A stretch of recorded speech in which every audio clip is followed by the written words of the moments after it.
This is the first one-arm handstand you're going to learn. Well, sort of.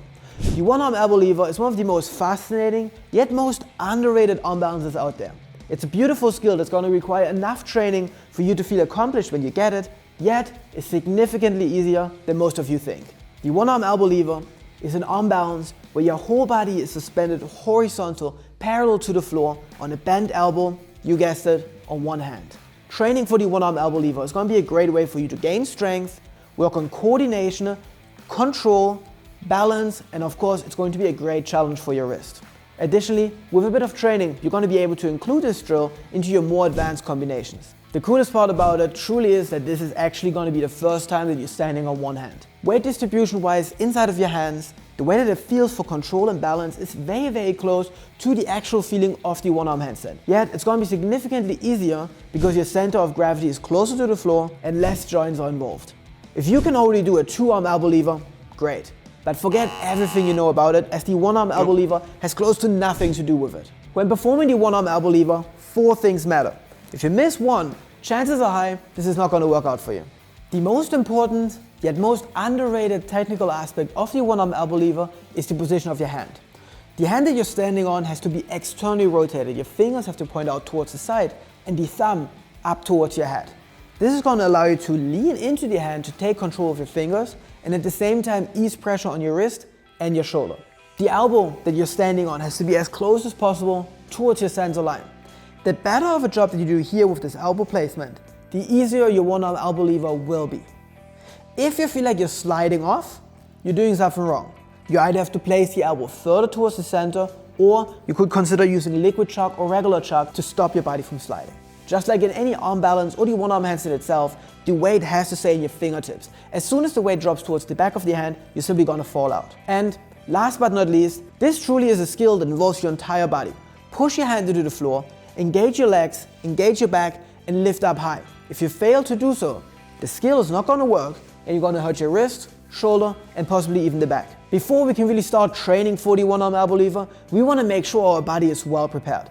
After all, you're going to be supporting your entire body weight on one hand, which means your wrist is going to take a lot of heat. While it's not a prerequisite, you want to make sure you practice some push-up holds, some L handstand holds, and some L handstand walks to prepare your wrists for this pressure and for the weight of your body. It's also recommended that the one-arm elbow lever is not the first arm balance that you're going to learn. You want to use other arm balances that are a little bit easier to get used to this feeling of balance and to control. Start by practicing crouches and cranes and possibly even handstands to really understand how your body works upside down on your hands. The main muscles working here are going to be the shoulders and the back. I want you to prepare your shoulders by practicing push-ups. Now yes, the lever is an isometric hold, so we don't actually have to push back up in the push-up. So if you're not able to do that just yet, don't let that hold you back. But practicing this arm extension in the push-up is going to carry over directly towards shoulder stability and strength and your lever success. It is absolutely recommendable to include progressions such as push-up bottom holds, lean push-up bottom holds where you really focus on protraction, rocking push-ups, and even one-arm elbow lever specific ultra push-ups to really build as much strength as you could possibly get towards this particular position. Of course, if you're not able to do full push-ups just yet, doing band-assisted push-ups or push-ups on knees is going to be a great way for you to gain strength and to work towards your goals. To train the back chain of the skill, you can practice Superman lifts on the floor or elevated on a bench or a box for increased range of motion. You can add anchor weights or bands to make these even harder and to get even more strength gains.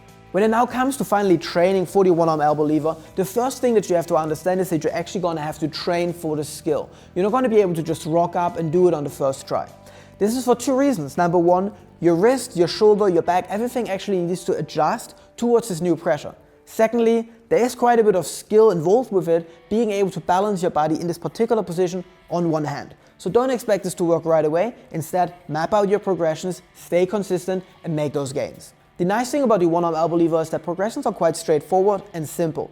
There's really only one exercise you need to know, and that's the floor-supported elbow lever. The idea is simple. You're going to start with your hand on the floor. Hand is externally rotated, so the thumb is pointing up towards your head.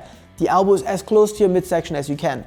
Now you're going to elevate the free hand and both feet on blocks or something similar. Spread them out wide so your legs and arm are actually extended. You're going to stay here and build time under tension for the first week or 2 just to get used to the position. Once you feel comfortable here, you're going to start lifting one limb up at a time. This is challenging. It's going to teach you how your weight has to travel through the hand in order to be able to release one limb at a time. Try to move slowly and try to stay in control at all times. Focus here on building strength and awareness and on being patient. This really is not going to work on the first try, and that's okay. At this point already, you can start lifting your head and looking out towards the front for an additional challenge. The next step is quite logical. You're going to lift 2 limbs at a time. This can be either both of your feet or 1 foot and 1 hand. Make sure you practice all of them and make sure you build strength all around this skill. Last but not least, we're going to switch the whole thing around. Instead of elevating the free limbs, you're going to elevate the hand that you're actually standing on. You want to start quite high so you can then lift 1 foot and both hands only slightly off the floor. You don't want to make this more challenging than it has to be on the first day. Basically, this is it. You're now able to do the one-arm elbow lever. From here, I would recommend to continue to train and to continue to get better.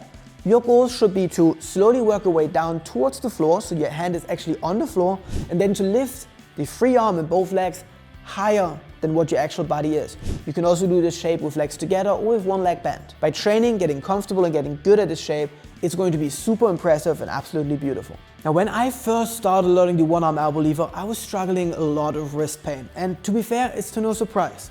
It's the first time that you're going to put your entire body weight on your wrist, and the angle of your wrist in the one-arm elbow lever is quite aggressive. Now, most people do experience this wrist pain when learning the one-arm elbow lever, but it's not something that you should just ignore and overlook because, well, everybody has it. It's not normal. You should not be training with pain. Instead, you need to actively do something to get rid of this pain. The first logical solution is, of course, to build time under tension slower. Do less sets per workout, and with this, give your wrist time to actually grow with you and with the shape. The second thing you can do is you're going to grab a piece of wood from the closet, from a home improvement store, from anywhere, and you're going to elevate one side. You're going to create a bit of a decline. Now you're going to place your hand on this decline with your fingers pointing downwards. This is going to increase the angle in your wrist, and with this decrease the pressure and the tension inside of your wrist significantly. The second thing you can do is work on your post-training rituals. An absolute game changer for me and for all of my clients was icing the hands. Put your hands into a bucket full of ice water for 8 to 12 minutes after every single training, and the second time right before bed. I know this is hard and you're not going to have to do this forever, but whilst your body is adapting to this new pressure of the one-arm elbow lever, this is going to be an absolute game changer, I promise it to you. Now, of course, a very important thing to mention here as well is that you have to train both sides. You don't have to get incredibly strong and capable on both sides, but you want to keep your overall training volume about equal between the two sides. Because here's the thing, if you're only training your right side and you never train your left side, not only will you, of course, over time build muscle imbalances, but the immediate consequence is that you're going to get significantly more sore on one side of your body, and I promise to you, a sore body is uncomfortable. But a body that's only sore on one side is extremely painful, and you're not going to be able to sleep at night. Keep the volume equal between your right and your left hand. Even if one side is significantly more difficult and simply does not work to take your hands off, spend time in the position, keep your volume equal, you're going to thank me later. And there you have it, one-arm elbow lever from start to finish. Let me know in the comments down below if you have any questions and which arm balance you want to learn next. Additionally, if you do master this arm balance, make sure you take a photo or video, post it somewhere and tag me in it. I can't wait to see what you guys do with it.